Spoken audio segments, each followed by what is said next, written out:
18 years ago there was an explosion of lightning and thunder in the sky. After that a gigantic tower appeared, and portals began to materialize, from which a great number of monsters emerged and flooded the city. But, fortunately, there appeared a group of people who awakened their superhuman abilities. These people were the players, who became the last hope of humanity. Becoming a new faction, these players became the new symbol of power, being respected heroes. Therefore, they also enjoy a good economic status. This is how it all began. This intro is narrated by the prota, Jiju Kim, who adds that unfortunately he had not been selected. There we see him reflecting on this at the entrance of the lobby of the Guild Building 20. After that he is invited to eat by one of the people of protocol. He apologizes for being late. But now we will know what happened before that moment came. Hours before, we see the main character driving a motorcycle through the city while he is stopped at the traffic light. He observes an advertisement in one of the nearby buildings, from where we can see the image of one of the players. Our main character tells us that these players have unique abilities, that there are superhumans with abilities like cheating, that there are monstrous players. While he thinks about the types of players and their characteristics, the traffic light changes and the vehicle behind him signals him to move forward. He apologizes and starts. Later in the evening, we see the protagonist arriving home. While checking the mailbox, he finds many bills to pay, including the hospital bills. A little disappointed, not finding anything else, he enters his house. There he is greeted by his sister Yujeong, who gives him a big hug. He asks for his mother, and his sister replies that she is asleep. He checks the room and she is still sleeping. Then he is surprised by his sister, who has a cake for his 18th birthday. He is very happy and worries that where did she get the money to buy the cake for him. He worries about his sister knowing that the money he gave her was used to buy her the cake. However, it is chocolate, and the protagonist loves it. She tells him that besides the cake she has a letter for him. He is excited. He opens the letter and his surprise is that it is a gambler's invitation. He shouts excited knowing that he will be a player. His sister tells him that she had seen the letter in the mailbox and grabbed it to surprise him, then gives him a congratulatory hug. The prota is very happy, goes to his mother's room, and just thinks that from there their life will improve for everyone. The next day we see the prota arriving at the building of the Korean Association for Players. He feels a little nostalgic, but gives himself encouragement to decline. Minutes later we see him being attended by a hostess, who welcomes him and gives him some instructions. She explains that the prota by saying status window, he will be able to access his information as a player. Immediately he says status window. By doing so he asks the hostess that in the options menu a sign appears next to his unique ability. She congratulates him, notifying him that he has a unique ability, and the sign that appears is because it has not yet been awakened. He is amazed to have a unique ability and is very anxious about the news. She tries to calm him down and tells him that in a moment his trainer will arrive, who will explain and clarify any doubts he has. Suddenly, the player Yusiaku arrives, who tells the hostess that he can be the main character's trainer. She replies that there is no problem, that it is usually not allowed, but considering her rank as a manager, she authorizes him to be the trainer. After that a portal area opens. Yusiaku tells the prota that they can enter, and not to be afraid. When entering the portal there is a horde of monsters. The prota asks Yusiaku that if normally there are usually a lot of monsters on the second floor. He responds that usually sometimes the timers of portal generation. The scared prota asks if it is not a serious problem. Yusiaku just replies that it is an opportunity to explain things to him quickly. Yusiaku tells him that he knows about the 100 goblins test. He replies that this test was banned because it is very dangerous. Yusiaku explains that this is a test that seeks to measure the hidden potential of players who are below level 10, and this potential is measured according to the time they use to kill the goblins, without using any skill. Yusiaku starts the attack and so begins the counter while he continues with his explanation. If you finished in 4 to 5 hours, you had the potential to become a high-class player. From 2 to 3 hours you could become a rank player. If you did it in an hour, your potential is a high-rank player. And finally, if you did it in less than 10 minutes. At the end of the explanation, Yusiaku checked his watch and had achieved everything in 47 seconds. Yusiaku telling him that the time for players with unique skills to develop the necessary strength to reach the level is a few months. Unlike normal players who take years, the potential and growth speed of the unique skill holder is beyond imagination. Yusiaku asks the prota if he has heard about Angela's guild. He replies that he heard that the leader of the guild is someone with a young rank. Yusiaku replies that most of the members of that guild have incredible talents, that they are people who completed the test in 3 hours or less, that his plan is to create a bigger guild that surpasses the Angela's guild, and that is why the really talented players have unique abilities like the Prota. He also tells him that he hopes that he will continue to develop and overcome his limits, so that they can finally meet again in the tower. After that, he tells him that it is time to start his first hunt. He says that while a goblin approaches the Prota, the first thing he must do is to put some strength in his hips and legs. Then he must follow with his eyes the direction of the axe. The Prota only thinks about changing his life. So 5 years go by, in that we see in a forest 2 young men walking with their weapons, in that a goblin appears and out of nowhere appears the Prota with his sword. The young men realize that he is trying to perform the test of the goblins. Then the exhausted Prota says state window, immediately shouts frustrated that he started at the age of 18 years. He even obtained a unique ability, that is why he is called privileged. But despite having spent 5 years, it still takes him an hour to kill a single goblin. So we see that the window still shows level 1 and the ability as in the beginning with the question marks, that he has not advanced. In another part of the forest we see a group of players in which one of them kills a goblin, and then congratulates the rest of the group. They in turn also congratulate the master guide. They comment that killing the goblins has been an easy job, that even though they have not killed many goblins they have been able to level up. This leader is the Prota who tells them that tomorrow they will do the second floor. Then they say goodbye and he retires into the forest, taking the crystal obtained by killing the goblin. Minutes later, after the Prota has retired, they comment that he is very famous, that he is the greatest for possessing a unique ability. There are also other rumors. However, they think that if he has some unique ability, why is he then there? Then another of the group comments that among the other rumors, there is one that places him as the player that goes last in the ranking classification.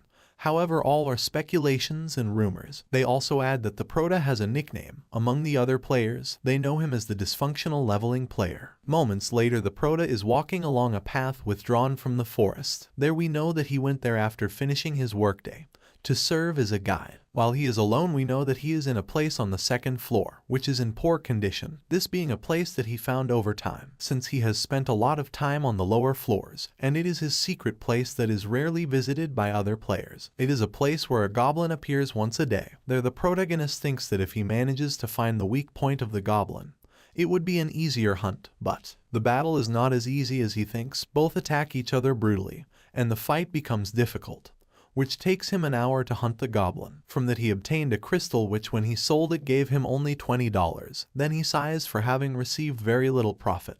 Then we see the Prota going to one of the offices of the building and meets Tio. While he asks him that he is working late, Tio responds with embarrassment that he regrets what happened. The Prota does not understand his comment and enters the office. There he meets Tishik and asks him what happens to Tio. Tishik is the operation manager of the guide department, who explains to him that the clients that he attended today Tio will take care of tomorrow. The Prota gets a little upset and tells Tishik that today they had a great day. Tishik answers that what happens is that they heard rumors about him, and he then answers that it has nothing to do with being a guide.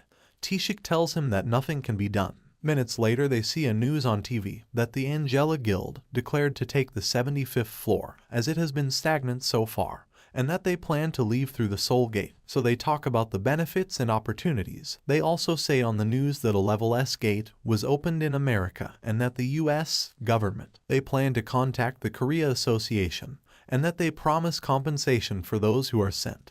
Then the Prota gets paid and Tishik tells him that Tio feels bad about what happened, not to hate him. The Prota replies that it is not his fault, and that it is also important for him to come early tomorrow morning to transfer the clients. Suddenly Tishik is checking on his computer and finds a job offer application for the Prota. The next day, the hero meets Seonpul Kim, who was the client who directly requested to work with him. When they both introduce themselves, the hero tells him that he will be his guide. He replies that he has heard a lot about him from his cousin Seokwoo. The main character tells him that since he will be the boss that he should introduce his team. So Seonpul introduces Yoon Yoon, Seongwoo and Hanul Kim. After the formal introductions, the main character explains that for the next 4 days and 5 nights, they will be cleaning the floor that corresponds to the tutorial. He also tells them that along the way he will be explaining the rest to them. So the hours go by until the Prota as a guide chooses a place to camp, and that is where they will set up camp. After that they can rest. Some time later the food is ready, while one of the young men asks the guide that they heard rumors that he cannot level up. Another of the boys calls his attention, but our guide tells them that there is no problem, that they can ask him whatever they want in order to clarify any doubt or curiosity they have. While they eat, they talk about their experience today, about their first day of hunting. The Prota explains that the goblins on the second floor are poorly equipped and have clumsy movements, so take advantage of that to train while they get used to kill. The Guardians are the protectors of each floor and appear occasionally. They are boss monsters, with which the big teams must face in order to defeat them. When destroying these monsters, they give a lot of experience, good items unless they are on one of the lower floors, as they are dangerous enough.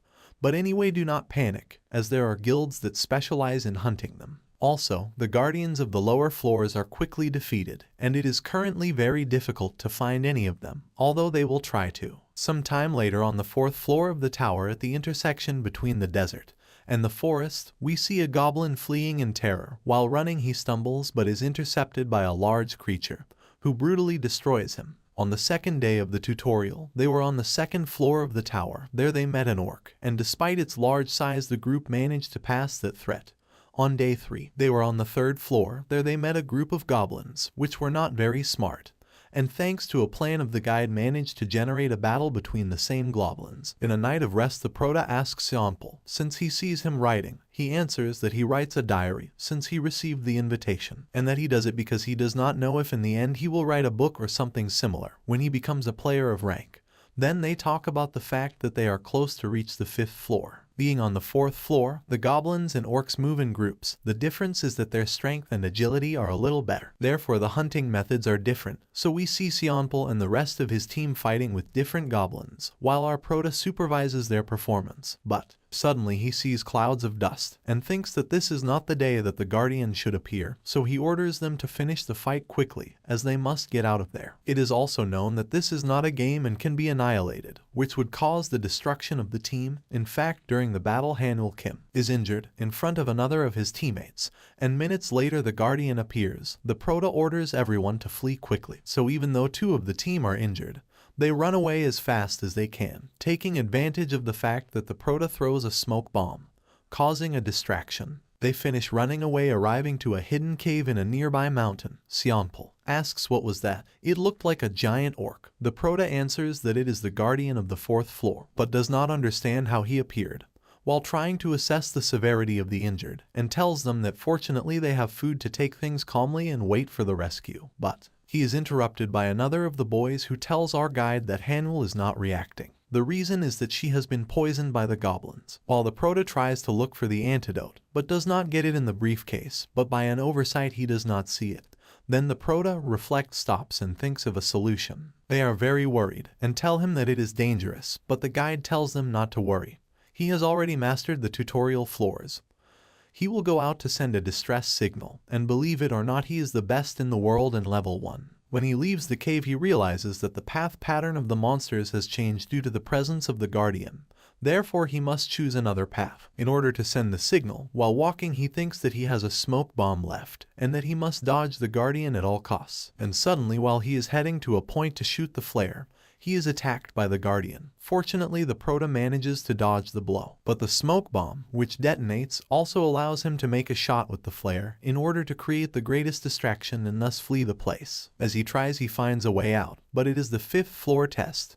He knows he should not cross the door, because if he cannot overcome the monsters on the 4th floor, he would be going to certain death if he enters the 5th floor. But he does not have much to think about, since the Guardian is coming straight at him. So with all his might he pushes the door, and there he discovers that his information as a player has been checked, welcoming him to the first test for having fulfilled the player's requirements. He also discovers that the difficulty has been reduced considerably. In fact, his first test is to hunt a goat. When he stands up, he observes that the goat is heading to attack him. Then he easily kills it. Then he receives a notification that he has passed the test, and that he has an unconfirmed skill discovered. He also obtained a reward, and the quality of it has increased. Then the Prota does not understand what is happening, since he has entered this level expecting to die, and he has only met a goat. Immediately he is wrapped in a black shadow, and instantly he hears a voice like a child that tells him that the Prota is his master. He asks several questions, but the voice only answers that he must choose a name for him, and thus be able to link. The Proto does not understand what it means, and the voice responds that it is asking him to assign a name, and that he must choose the request option to accept the link, but he must choose a name. Moments later, after total darkness, the protagonist begins to open his eyes and realizes that he is in a hospital bed, where his sister and Tishik. It has been 2 weeks since he was found unconscious at the door of the 5th floor. He also found out from Tishik that after he had sent the distress signal with the flare, a guild player who saw the signal, they went to the site and managed to corner the guardian who had gone crazy at the door of the 5th floor.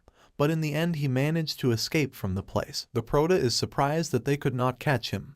However, he is happy to know that Sionpol and his team were rescued, and everyone is fine. After that, the Proto communicates with his mother on the phone and tells her that everything is fine, that he will be discharged after some tests, and tells her not to worry, that the hospital expenses have been paid by the insurance, then hangs up the call. He then thinks that despite having cleared the 5th floor, he is still on level 1, the difference being that he now has a ring in his hand. Days later we see the Proto entering the portal.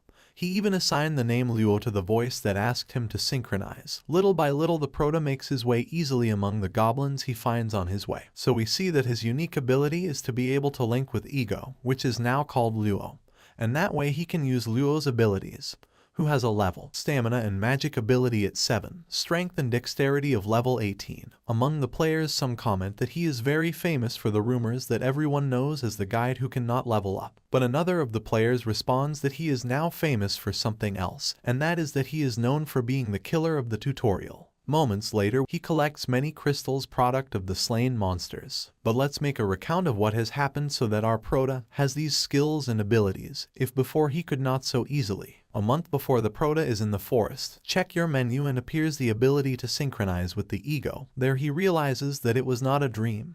He went there, he was just discharged from the hospital, and assumes that his sister will be upset when he learned that he has gone to the tower. The reason why he has so much urgency is that for the first time in 5 years his information tab has changed. Being there he thinks how he can link with Ego, then he tries to activate the link, shouting link now. But nothing happens, and he feels a little embarrassed. Fortunately he is alone. Then he remembers that I assign him a name Lu.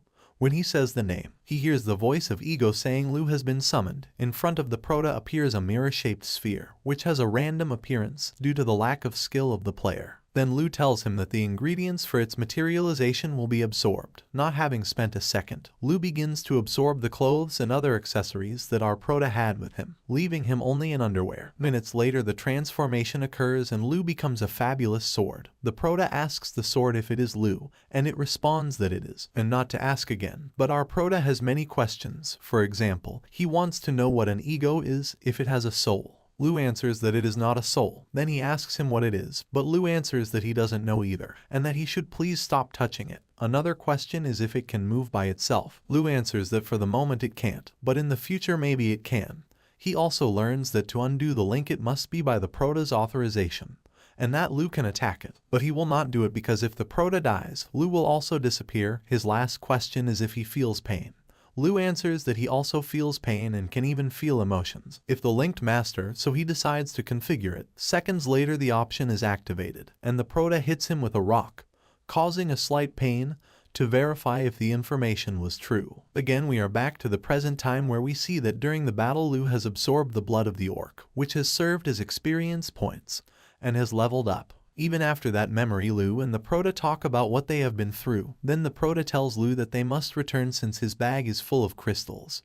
But instead of entering the tower, the Proto wants to try to enter a door. Moments later Tishik advises the Proto not to enter any gate for the moment, as apparently 4 high-ranking players have died in a gate in the United States, and that there have been several cases in which the gates were supposed to be rank F and turned out to be rank C, and suspects that the doors have strange constructions and architectures, that this had not happened in 23 years. But began to happen a month ago. For his part the Proto thinks that a month ago he met Lu, but does not give it more importance, thinking that it may be just a coincidence. Tishik goes on to tell him to avoid the doors for the time being, to stay out of danger, says goodbye, tells him good job, and returns home, adding his nickname of the tutorial killer, which is not very funny to the protagonist. Upon leaving the tower, the prota thinks that the doors contain objects much more lucrative than those he obtains in the tower. Then, despite Tishik's recommendations, and thinking of the debts he possesses, he decides to communicate with a number of new members to hunt F rank. The next day we see the protagonist in a cafe talking with someone named Songsu, who will be the leader of the expedition.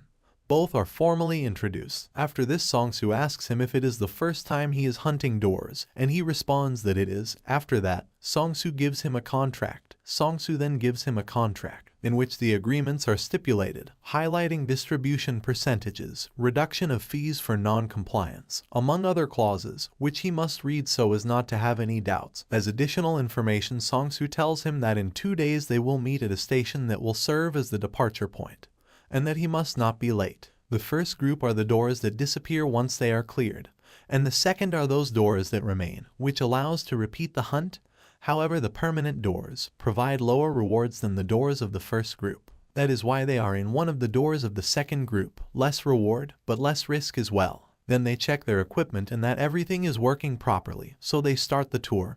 During the first minutes, the prota notices that some are a little tense and even that most have gone for the job offer in the same way that he has arrived. He also realizes that apparently Songsu-looking archer and a girl with a hood know each other. Suddenly the archer asks for silence. After a few seconds, a horde of what seems to be zombies can be seen in the tunnel. Then the archer tells one of the group to act as a tank, and instantly with great speed one of them places his shield in front to protect. Then Songsu launches a flaming arrow straight into the face of one of the zombies, who falls to the ground on the spot, while another member of the group uses his sword to cut the approaching zombies. Suddenly he realizes that something is moving at high speed, as our prota wielding his weapon exterminates the group of zombies in a few seconds. Moments later everyone is resting from their first battle, and the tank tells the prota. Then the other swordsman asks him if he had not said that he was level 7, since he has done great. And the prota only responds that it was a bit of luck, even congratulate him for having eliminated the mini-boss of the monsters, which is why the tank wants to participate in more cleanups with him. While they are talking, the prota thinks that it is not very polite to behave like that in front of the leader of the group. But then he is interrupted by Songsu, who tells them that it is time to continue again. Then the prota talks mentally with Lu, asking if she is ready, and receives the answer that blood is not good. He replies that he should hold on for a while. Minutes later the swordsman and the tank whisper something, and then they are finally in front of the boss room. The prota thinks that the huge steel bars serve to keep the boss monster trapped. Then Songsu explains to them what will be the method to hunt the guardian of the door called Talon. The first thing is to know that it is huge ghoul necrophagus demon. But he is interrupted by the young man who plays the tank, who tells him that they already know about it, because it is a permanent door and they already know about that monster. Therefore, he doesn't want to waste more time. But Songsu continues explaining that the mistake of one of them can put the rest in danger. The plan will be the following: melt the bars with acid, then enter the room. There Talon will be sitting on his back. The first thing Songsu will do is to throw an explosive arrow at him. Then the tank, called Byung-hoon, will have to block those attacks. Then the most important part will be when he slouches, because he will charge to perform his attack pattern, and there his defense will be tripled, preventing their attacks from having effect on him. But with the attack of the swordsman and the prota, they should at least cause some damage. Effectively, everything happens according to Songsu's plan, but before attacking in his turn, the protagonist manages to synchronize with Luo and use Luo's abilities more effectively, and with a single blow, he manages to defeat him, leaving everyone speechless. So he gets experience points, extra points, and has obtained the ability of cannibalism, which allows him to recover his health by devouring corpses. That's why after his feat, both the tank and the swordsman run to the prota because they want to do more hunts by his side, and they want to have his number so they can be in contact. Songsu calls them all, informing them that a paralysis dagger has been obtained. So as stated in the contract, the data will determine the distribution of the rewards. Before starting, the tank approaches the prota and asks him if he wants to have that dagger, that they will take care of it since he did all the work. But the prota doesn't answer and just sits waiting for the dice to be thrown. He suspects that something will happen, so he is cautious. Just when Songsu is about to throw the dice, the tank and the swordsman look at each other, and with a quick movement the tank holds the dagger and goes in Songsu's direction, but is intercepted by the prota, who holding him by one arm throws him to the ground, leaving him subdued. Then being on the ground, the tank asks him that he thought they were in the same tune. Then the Proto realizes that the girl has taken out a dagger and he thinks how she has done it. Maybe she is a magician. He also thinks that Songsu did not react, even though the tank was coming towards him with a dagger. Then the Proto asks who are the girl and Songsu answers that he wants to know who is the Proto, but he only answers that what do they want to do with the tank and the swordsman. Since they were his target, then Songsu calls the girl by the name of Harem, and she with an extremely fast movement arrives to the swordsman and leaves him unconscious. After that, the protagonist grabs the dagger and tells him that it is his, since it saved his life. He also tells him that this article is a small thing for Songsu, since if he has this girl as a bodyguard, this object is insignificant. Then he tells them that he leaves the place, that he leaves the two unconscious and that he will go to hunt for a while more. Luo tells the Proto that Harem is dangerous, and he tells him that's why he left there. But Lu tells them that despite everything he left two people and took the dagger. And the Proto responds that after all he saved his life. After that they continue hunting a while longer, the Proto and Lu. After a while they receive more experience points. And finally they go to the reward room, which is a limbo space that can only be accessed through the corpse of the guardian of the door. But before touching the corpse, he observes in an adjacent wall a glow, which he had not noticed before. Then he gently hits the wall, and feeling that it feels hollow, he decides to break it. When he destroys the wall, Lu warns him that he perceives the presence of another ego. After all the dust dissipates, the Proto realizes that maybe since he found a very old door, maybe he will find at least one hidden piece. Then he sees a shiny sword and asks Lu if it is an Excalibur sword.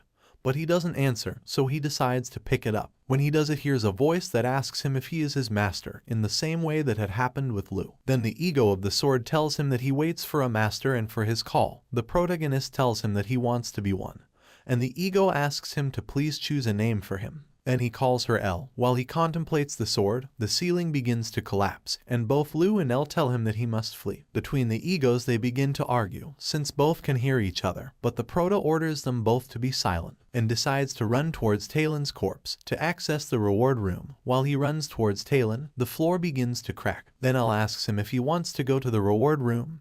He answers yes, but quickly, and after a bright light, we see him go through a portal. Later in the news, they report that a permanent door has been demolished without apparent cause. But as the Proto had retired before the collapse, he was not considered a suspect. In turn, the reward he got was 30 crystals and an additional reward of protection charm. This object prevents common diseases and increases longevity even if used by common people. Unfortunately, it is not enough to cure his mother, but with the money he obtained from the sale of the crystals, he was able to move her to an assistance center so she can feel better. Days later, the protagonist decides to climb the tower again and arrives at floor number 5. There he observes that apparently it looks like a city since he progressed more than the last time he was there. So he continued to the 6th floor, in which he faced ferocious beasts, but he was victorious. On the 7th floor the same, and so he went through each floor managing to defeat the monsters he encountered until he reached floor 10. There he remembered the words of Xiaoku.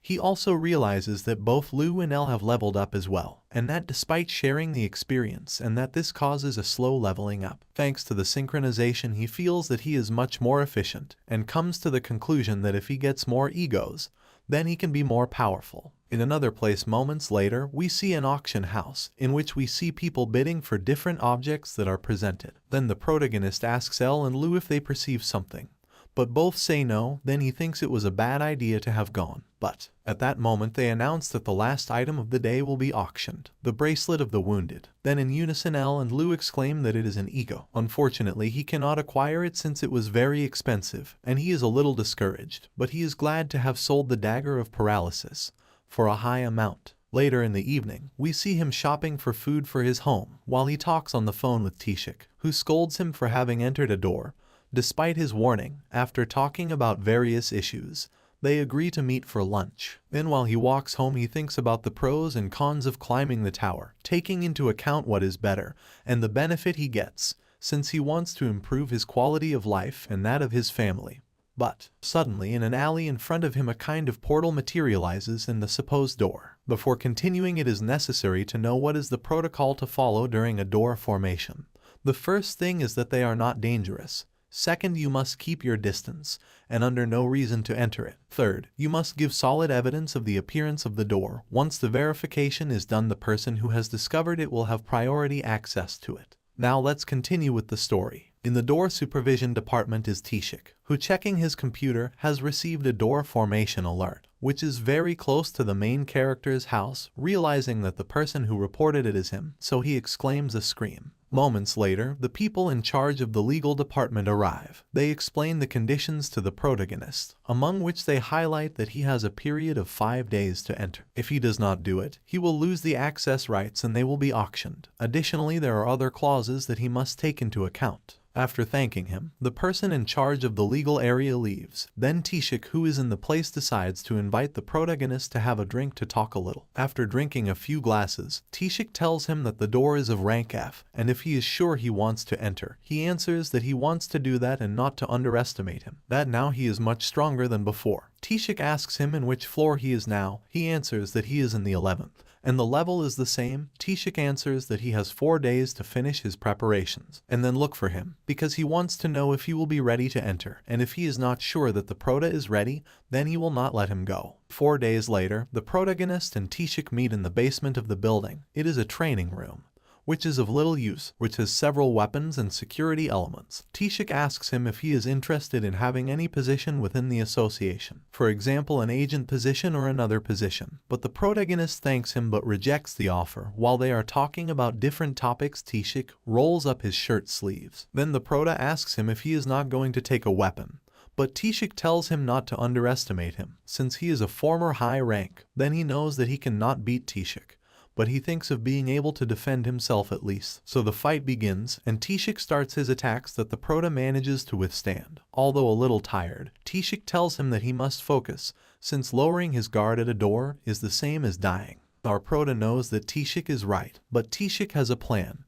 and so we return 4 days earlier. We find ourselves in the auction market and items for players, and the prota wants to get an item like an armor. But L and Lu tell him that he does not need objects if he has them. He responds that he wants to find an ego. They tell him that they will notify him when they perceive the presence of one. Thus passes that day while he goes through the different stores. There he observes a metal armor, but seeing the price that surprised. Another leather armor, so he realizes that the good armors are very expensive and the cheap ones are very bad. In that instant the egos tell him to pay attention to a child. There he realizes that the child offers items made by his grandfather, but they have no description of the article. Then the prota approaches the boy and asks him to guide him to his grandfather's store. While they walk, the prota mentally asks his egos if it is a safe place where they are going. They answer yes. When they arrive, the boy tells his grandfather that he brought a customer, but the grandfather answers him that he should not bring guests. When he opens the door, the prota realizes that the whole room is full of egos. You can see armor, hoods, boots, helmets, gloves, swords, among other things. Finally, the grandfather tells the prota that he has nothing to sell, as he is used to people not recognizing the value or appreciate their work. The grandfather is a blacksmith named Jichul, and his grandson is named Masu. The prota tells him that he wants to buy, but Jichul replies that he won't sell him anything because he won't be able to use them anyway. Then he replies that if he shows him that he can use them, then he will sell them to him. But Jichul replies that he shouldn't waste his time. Then the prota takes an object and tells him nameless sword, level 79. The skills are. But he is interrupted by Jichul, who tells him that both can see the abilities of the objects, but that does not prove that they can use them. Then Jichul tells him to try to use it, that the greatest wish of a blacksmith is that a person who knows the value of his weapon wields it. Said this, the prota raises the sword and says, "From now on your name will be Sharpness." Both the grandfather and the boy are amazed, but the sword does not respond, and both L and Lu tell him that apparently he did not like the name he gave it. Returning to the training fight, the prota launches an attack on Tishik using his 2 swords, but is pushed away with a hand from Tishik, who tells him that he notices his hesitation, that he should aim with all his might at him, and that if he thinks he can even scratch him. Then the prota remembers that Tishik is a former high ranker, but despite his attempts, Tishik evades the blows, and so every attack from him is easily dodged by Tishik, who then easily dodges by Tishik, who then tries to hit the prota directly, but once again in the store, the main character asks L and Lu why he can't link with any ego, and they answer him that egos are usually very demanding with their owners, so he decides to try one last time. So he touches an armor and tells him that your name is Brunhart, and so finally the link happens. However, he receives the notification that because he lacks skills, he will not be able to use all the skills of the armor, but he has a level 7, strength level 15, agility level 3, resistance level 40, among other skills such as reflex and defense. When Tishik was about to hit the Prota, the armor activates the accumulated damage reflex ability, which causes an explosion, in which the Prota is projected to a wall. Then they throw several drinks on the floor and Tishik tells him that they are potions for internal injuries, to ingest them, but the Prota responds that his hands are shaking and he cannot open it easily. Despite that, Tishik tells him that he passed the test. He did not think he was able to make a scratch. After the test, Tishik meets him in front of the door and tells him that if the door is not clear in a week, then the association will send agents. He also wishes him luck, but clarifies that he expects him to come out in 5 days, and if not, he himself will go in to get him out, since it is much cheaper than paying the per diem of an agent. He also asks him if he packed his potions, food, smoke bombs. He answers yes, then his egos tell him mentally that why Tishik is so worried if it is a level similar to that of the zombies. And the protagonist answers that Tishik has been like a father and that's why maybe he is worried. After that they say goodbye. Minutes later, he crosses the door and hopes that it is a permanent door. His egos ask him how he knows what kind of door it is, and he answers that to find out he must clear it first. While walking, he hopes that being a door of rank F, he can clear it quickly. Almost immediately, a wolf appears and using one of his swords he kills it on the spot. At that moment, a pack of wolves approaches. There the Prota draws the 2 swords and the bloody battle begins. He makes his way killing the wolves, which allows Lu to absorb the blood of the blue wolf, and she can level up. For his part, Brunhart reflects the accumulated damage, causing a lot of damage to the wolves. Little by little he goes up in skills, and after a while he decides to rest to regain strength. So 5 hours pass, and he feels that it has been very easy, and that he needs to get a player rank. But a player's rank is measured without his team. L tells him that once the master's skills advance, then no matter how far away he is from their egos, they will be able to maintain the bond. After resting, he decides that it is time to go, since he has his bag full of the crystals obtained. Then he thinks that he should buy a bag with enlargement magic. Then he finds his potions, and thinks that if he ingests them that way he can have more space. Besides, he needs all the possible buffs to be able to defeat the guardian boss that surely is behind a door. However, while he continues walking, he realizes that he was not as close as he thought, and maybe he will lose the effect of the potions. When leaving the cave, he finds a large wolf that is watching him intimidatingly. Finally, it is the guardian of the door. Without wasting time, the wolf rushes quickly towards the Prota. When he is about to stab him with his fangs, he is stopped thanks to his sword. He manages to dodge the attack and his clothes are torn only a little. Despite being a tough fight, our Prota has no intention of surrendering. He is used to fight against tough opponents for hours, and so little by little, with perseverance, patience, many blows, and making accurate cuts, he manages to defeat the ferocious beast. Thanks to the effects of the buff potions, were at their maximum, and with the help of Brunhart, that helped him to be victorious. And so after thanking the monster for the epic battle, he ends up cutting off the agony of the ferocious beast. He ends up cutting off the agony of the monster, thus gaining experience. Lu absorbs the blood of the beast. In addition to gaining a status of agility, he obtains strong will, which is the ability to recover at a fast pace when receiving damage difficult to bear. At that moment, the ability of cannibalism is activated. Thus Lu quickly disintegrates the wolf Changkyung, skinning it, absorbing it completely, allowing Changkyung to be converted into an ego. Moments later, a large crystal appears. The Prota asks Lu and L what is going on, but neither knows the answer, and they didn't know that you could turn a monster into an ego. Then he checks the information window and observes that he has his unique linking ability, synchronize ability, and has an acquired Changkyung ego, but does not know how to use it, but is happy to have a large blue crystal that is above the purple crystals, with which he can get a good price. However, when he decides to go to the bounty room, he sees that the corpse is gone, and knows that he must touch the body to enter the room. Then he gets upset because he knows that Lu ate the whole body. So he spends the second day trying to find a way to clear it, because if they detect any anomaly they will start interrogating him, and if he manages to leave without clearing it, it may cause a breakage of the door and a lot of casualties. So he must finish what he started. L tells him that she is moved by his sense of responsibility. For his part, Lu tells him that the correct way would be to say that he will clean up the mess he made. On the third day of traveling around trying to find a solution, he has searched everywhere without finding anything. Then he comes up with the idea of killing all the remaining monsters, and so he goes through all the tunnels, which he had avoided, managing to kill one by one all the beasts, and ending with all the blue wolves that were there. So they reach the 5th day thinking that they should have finally annihilated the last creature. Then he no longer knows what to do and thinks that Tishik must be about to appear. And he has the doubt if he should break the cave or something like that. Suddenly Elle and Lu tell their teacher that all the energy is concentrating in one place. And that is where the guardian of the door had appeared. Moments later we see the Prota taking a shower in the tower facilities, also Tishik, who asks him why he lasted so long. He answers that in fact he defeated the guardian the first day, but he had a problem. Tishik asks him what was the problem if he defeated the guardian boss. He explained that the body of the boss disappeared and therefore could not be transported to the reward room. Tishik asks him, what did he do then? And he answers that he killed the remaining monsters. Tishik understands why he had so many crystals. Then the Prota explains that when all the energy accumulated in the door, he ran as fast as he could.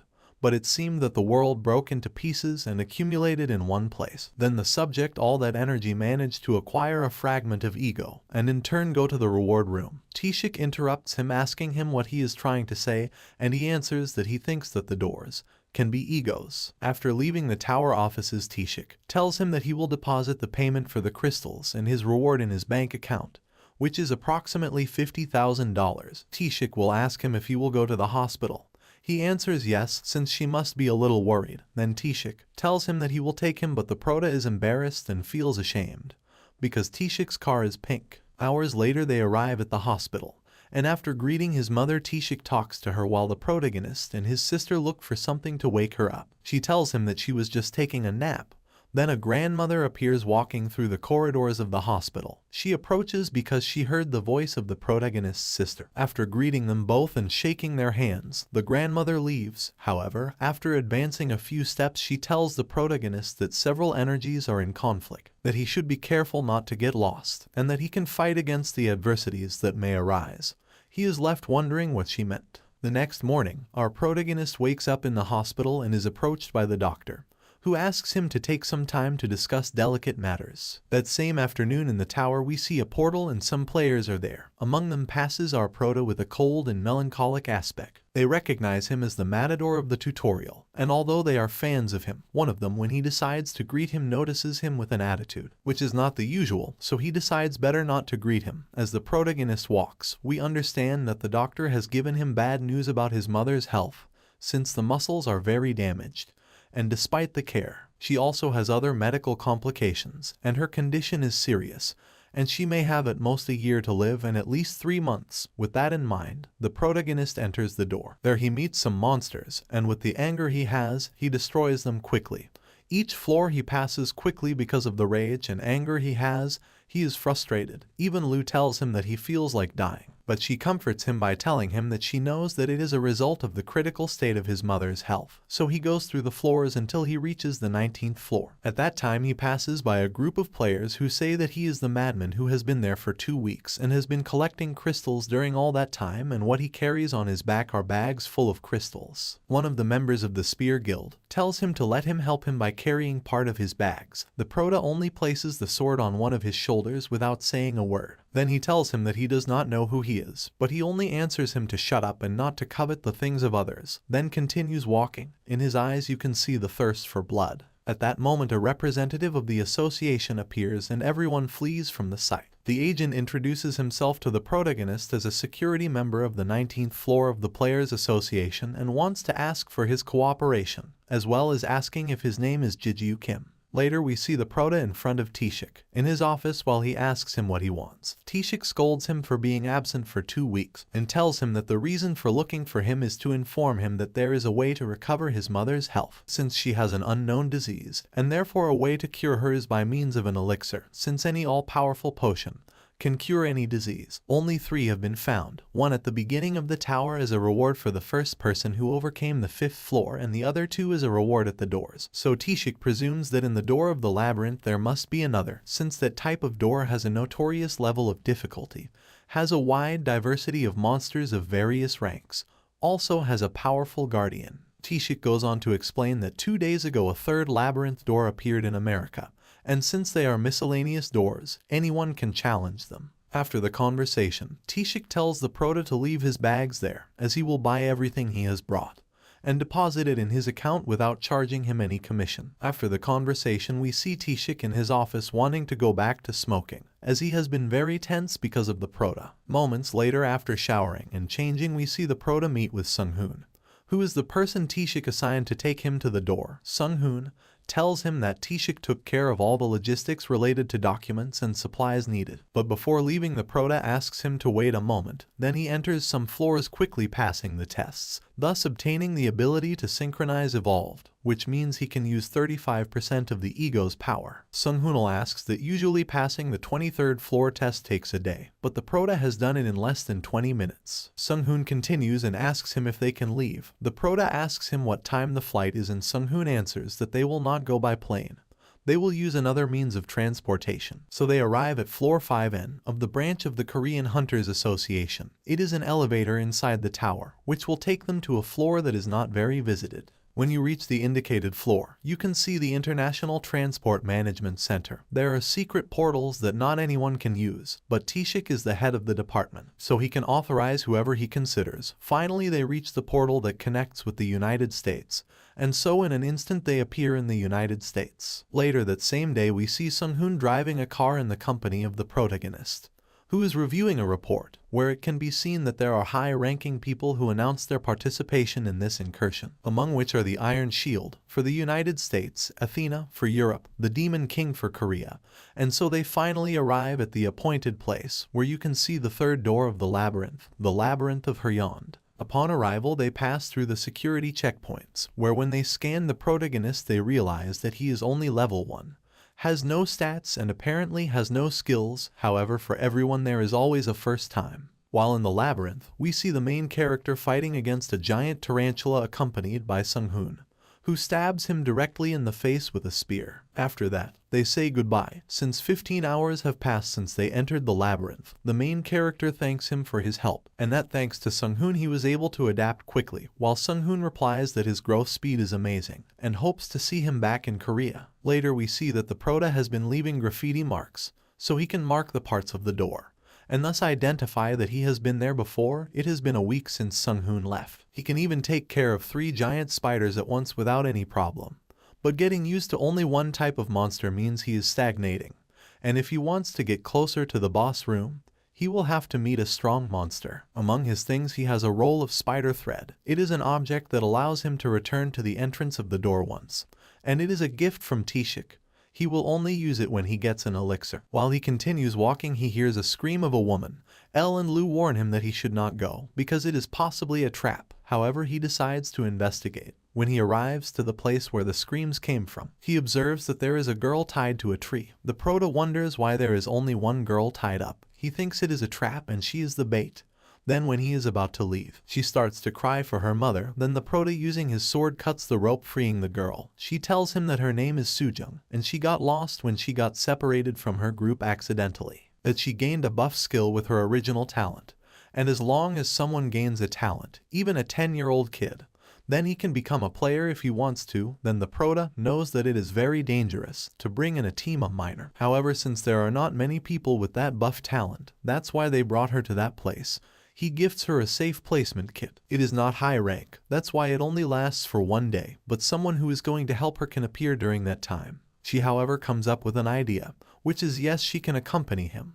But he doesn't want to do it. She begs him, telling him that she is a good support, that she is also low level and only entered because she was offered a lot of money for having an original talent. He tells her that her mission is to clear the door, and that the rewards could distribute them but not the elixir, despite that he tells her that if she is not useful he will deliver her to another group they find on the way, since he is not her protector. So they start the journey together. When they meet a giant insect during the fight, the Prota tells her to activate the buff. When he does so, he is charged with an energy that runs through his body, allowing him to move at high speed, annihilating the beast with great ease. Even Lu has absorbed the blood of the poisonous ant, which allows the resistance to poison increases. 2 weeks have passed since the Prota met Sujung, and hunting has been easier since then. She even tells him that her level has increased. He congratulates her. She replies that in a short time she will be able to reach his level, but suddenly he asks her to be quiet as he has sensed a presence. When he checks, he realizes that the giant guild led by the High Rank of America Iron Shield is very close. The Proto thinks that if he is a high-rank leader, he must have also perceived their presence. He hopes that they do not attack him for confusing him with a spy. Therefore, they must flee from there. But at that moment, the wall that served as protection is abruptly collapsed. Suddenly, one of the members of the guild asks his master why he threw his Kalian sword, and he answers that maybe he was wrong. Fortunately, both the protagonist and the girl had time to flee and take refuge in another place. She asks him why they fled, if they had not done anything wrong. He answers that it is forbidden to spy between players, but it is also rare that they attack without being provoked. So they will follow them but from a distance, as it is a good idea because if they are the most experienced, then surely they will lead them to the right path. So they decide to continue the plan, seeing that by following the Iron Guild, they should not face any monsters or traps, so they do not have to fight, only must find the boss room first. Suddenly he realizes that she is not near. While he worries where he is, Elle and Luo try to warn him that something is coming to dodge, but at that moment he is found by the Iron Shield Master, who gives him a strong blow, leaving him unconscious. Later he is awakened with some blows in the face. The Iron Shield interrogates him, asking him who hired him and if he is a spy. But the protagonist does not know English, so he tries to tell him that he is not a spy, that he is just hunting. Then the master calls an interpreter. That person is a Korean-American player named Roger's Han. He interrogates him, telling him that he knows he is Korean because of the items he has, and begins to ask him why he spies on them, which group he is associated with, and how did he trick the guild master's senses. And the protagonist answers that it is all a misunderstanding, that he is not a spy, that he is just a normal player, that he has no affiliation, and that he had not tried to trick his senses either. Then Roger's hand pulls out a sharp knife, which he embeds in the Prota's leg. The Prota screams in pain. Rogers goes on to tell him that he doesn't believe he is only there to hunt, as he suspects he is also there to obtain the elixir. While the group's examiner analyzes the Prota's sword, but cannot see the status window of the same, and opines that it is a very dull sword with little edge, unable to cut even the skin of an orc, and adds that compared to the sacred sword of Kalian, the Prota's sword is just a piece of metal. Back to the interrogation, Roger's hand stabs him several times and puts him the potions to heal quickly, insists that he tell the truth or continue with the torture, then hits him hard, because the Prota tells him that he is not only for hunting, but he is alone. But Roger's hand tells him that he can't believe that a person who can't free himself from normal ropes can be there, in that labyrinth. Then he kicks him right in the stomach. Then they leave him tied to a big stone, while he laments for not having his weapons and feeling helpless without them. But in the distance there was another group observing in the distance what was happening. 4 days passed since our Prota was captured by the Iron Guild, during which he was tortured by cutting his fingers and toes several times. His bones have been crushed repeatedly, and many puncture wounds, in addition to other abuses. But thanks to the potions he is cured and again and repeat the cycle of torture. The leader of the guild decides to end the life of the protagonist, so he orders to bring him one of his 2 swords. That way he will die by his own weapon, although the leader had thought of melting them, but considers a better gesture to kill him with them themselves. And so it will be an honorable death for a player. This he says sarcastically.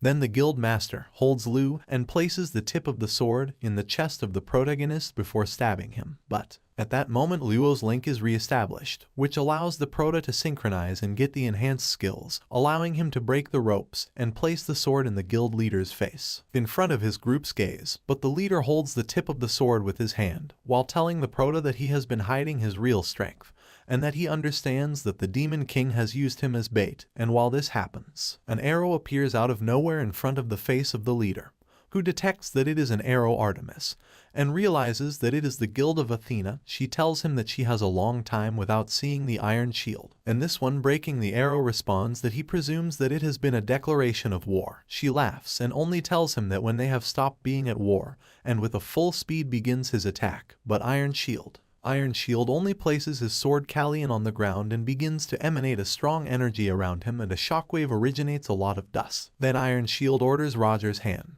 not to kill the protagonist. He responds that he will fulfill his order. Thus begins the battle between the 2 guilds. Both troops prepare for battle. In the forest there are lights and reflections, product of the fights, and in the distance you can hear the screams. Roger's hand, for his part, tells the protagonist that even though he was ordered to keep him alive, he thinks that an accident could easily happen and leave him dead. Then with a swift movement Roger's hand positions himself behind the Proto, and when he is about to slit his throat, he activates Brunheart so that it reflects the damage, which causes Roger's hand to be very badly wounded. But after that, Brunheart has begun to disintegrate, after having reached its maximum limit of accumulation. Little by little the Proto walks towards Rogers, who begs him to forgive him.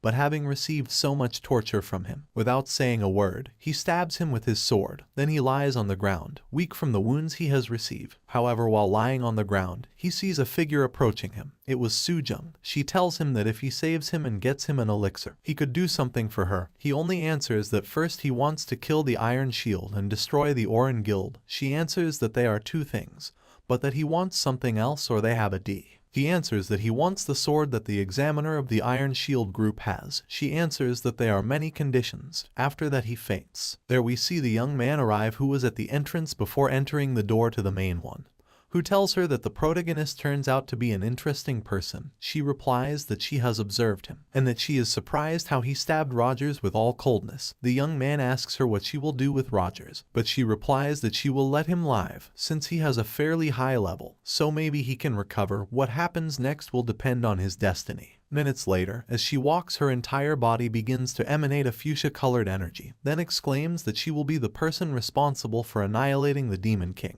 Elsewhere we see the Proto, who apparently is locked in a cube, and realizes that he is inside his dreams, and that is a nightmare that has haunted him for years.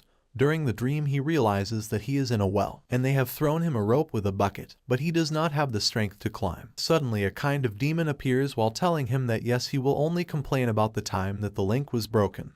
The demon continues telling him that his power is only borrowed, but as long as he has it he can use it. Suddenly she tells the protagonist that his power belongs to her. Suddenly we see the Proto a little more recovered, and the young man who accompanied the girl asks him that it is good that he has finally regained consciousness.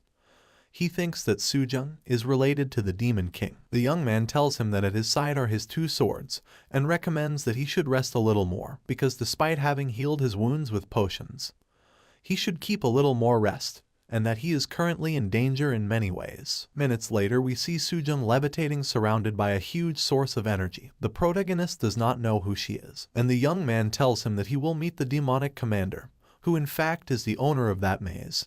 He is the demonic commander Hyund. After that, the surprised Proto observes a monstrous figure and of great size.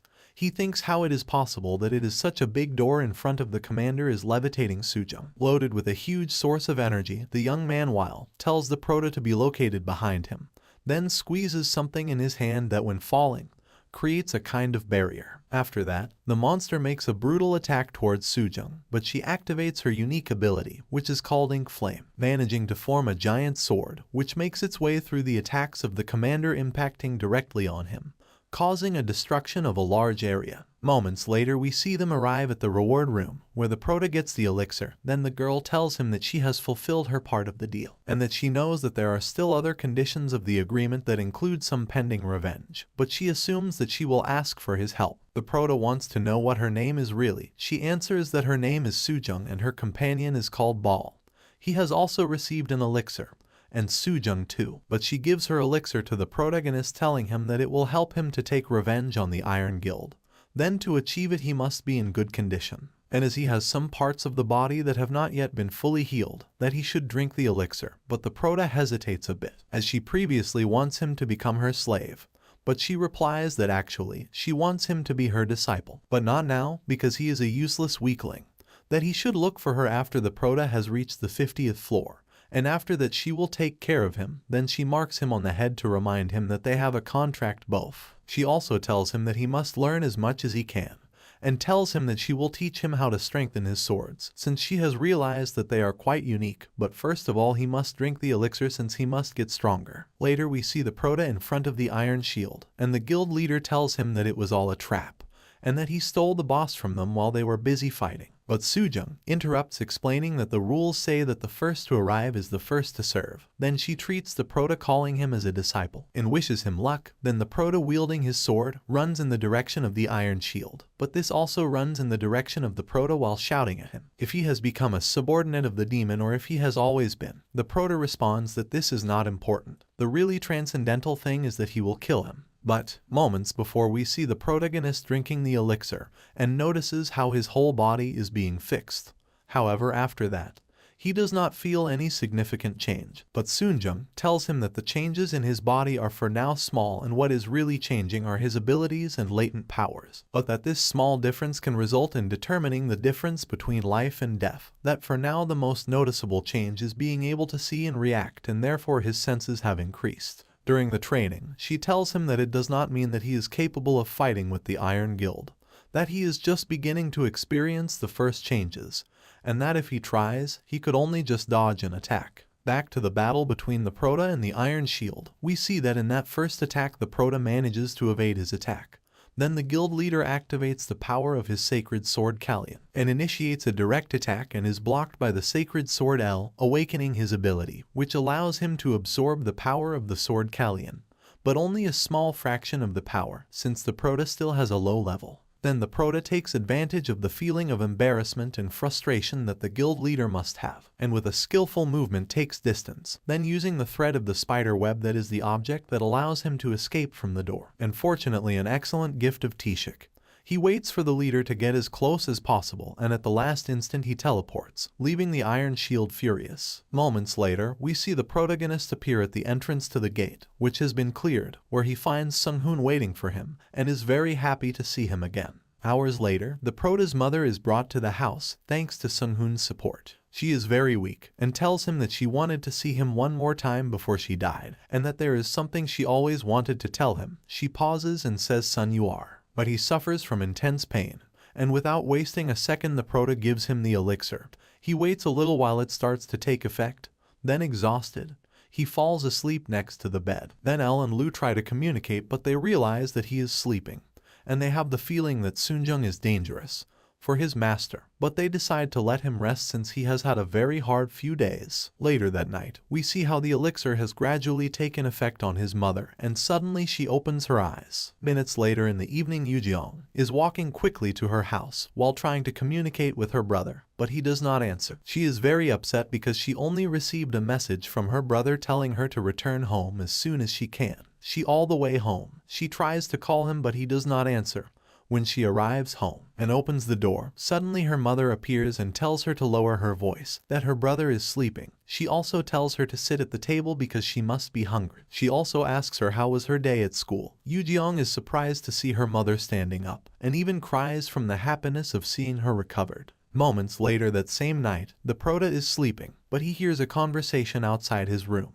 When he gets up he smells the smell of the soup that his mother always makes. Then he opens the door and finds his mom serving dinner for the three of them. After dinner, they talk and he updates them of everything that has happened, including that he was in the labyrinth of Hyund, as it appeared in a news item on TV. However, his identity remained anonymous. He explains to both of them that after winning, he was able to get the elixir, which he gave to his mom to make her better. Even she got younger. His mom apologizes for putting them through so many worries, but he replies that it wasn't that hard. The next morning, Tishik has gone to the protagonist's house to talk about some matters. His mother thanks him for what he does for her son. Tishik replies a little embarrassed, not to worry. Hours later we see Tishik and the Prota in a restaurant. Tishik has invited him to celebrate his victory. He takes the opportunity and tells him how he got the elixir, but the Prota, before answering him, asks him if he likes his mother. Tishik blushes, but the Prota tells him not to worry, that he knows that he has always been taking care of her, and he knows it is not because he has rejuvenated. That said, they continue with the food, and after a while, Tishik is furious to know what happened with the Iron Guild and wants to know where they live, to eliminate them, but the Prota replies that he is grateful for noticing his concern and anger, but it is not necessary since he himself will take care of them. Then continue their conversation. It is noted that Tishik feels a great appreciation for him as he wants the best for him. In other topics of conversation, Tishik comments to him that a squadron had been deployed, C rank, of which 70% of the 37 members are C rank, which should be enough to take down the Guardian on the 30th floor, and they are waiting for his news. Elsewhere we see a player running, without an arm, while he shouts that he must notify the association that the C rank squadron has been eliminated.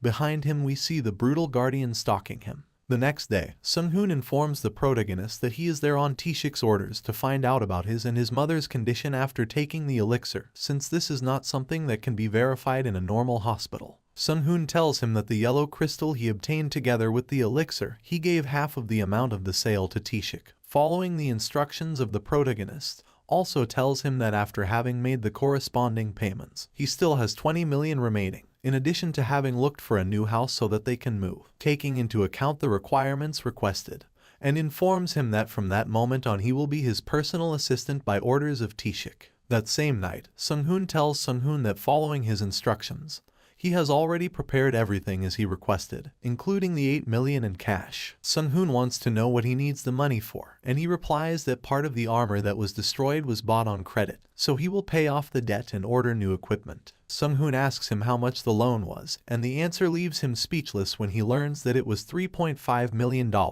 Moments later we see the blacksmith working in his workshop, and then he is called by his grandson, who tells him that they have visitors. After greeting each other, the blacksmith tells him that he received part of the agreed money through the association, that although a lot of money was missing, it came with a letter of explanation, and that being honest, he didn't think it would come back. Then the protagonist feels a little ashamed, but tells him that he has brought him the missing money, then informs the blacksmith that Brunhart disintegrated. After saving his life, the blacksmith feels a little melancholic, although he knows that the life of an armor is sad, and so they talk about what an excellent armor it was and all that it did for him. The next morning the prota and his mother are on their way out of the apartment, but Yoo-jeong is getting up and asks them where they are going so early. They both reply that they are going for a checkup exam to evaluate them after drinking the elixir. Then Yoo-jeong notices that his brother is taller. In the evaluation they inform the prota that he grew 3 centimeters in one night. He has also gained muscle mass, that really the elixir is amazing. The examiner tells him that if he can't get him one, and he replies that the same thing his sister told him. After that the examiner informs him that the test results are ready, that he possesses a level 10 or so. Then Taeshik enters the room to tell him that his mother's results are excellent,